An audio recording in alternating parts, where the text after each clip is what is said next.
2018 nilikuwa naumwa sana, nikawa nimeambiwa natakiwa nifanyaje, nifanyie operation, ni kansa.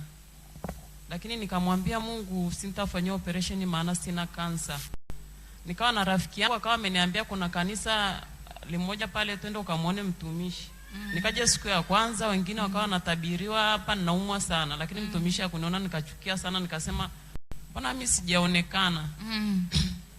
Nikaondoka kweli siku ile na huzuni na bado naumwa sana. Ilikuwa ni siku ya Jumatano. Nikarudi siku ya Jumapili, kuna mhudumu mmoja akaniambia leo nitajitahidi mpaka muone mtumishi. Amen. Hiyo siku kweli nikawa nimemwona mtumishi. Nikaingia. Alivoniona tu akaniambia chukua hii chumvi ukatumie kwenye maji ya kunywa na ingine uweke kwa uoge.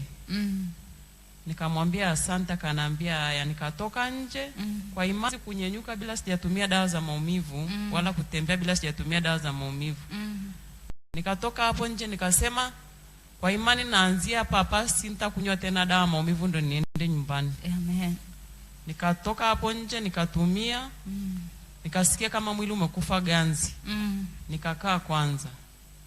Nilivokaa kama dakika 5 hivi nikasikia kama nimepata nguvu, nikanyenyuka. Nikasema ngoja niangalie kama anaweza kutembea. Nikatoka hapa nikatembea mpaka pale chini stand. Sisikii tena maumivu ila nasikia mwili umekufa ganzi. Kutokea siku hiyo sikumeza tena dawa mpaka leo, namshukuru Mungu nimepona. Amen. Amen. Sikusikia tena maumivu na wala sikurudi tena hospitali mpaka sasa hivi. Mpaka sasa hivi haukurudi hospitali? Sikurudi. Na je, umefanyiwa operation? Hapana. Haukufanyiwa operation? Hapana. Hebu mhakikishie mtu mmoja kwamba hujafanyiwa operation na yeye ajue kwamba yupo Mungu. Mimi sijafanyiwa operation na mpaka leo naendelea vizuri, ni mzima wa afya, na nilikuwa nimeambiwa ni kansa.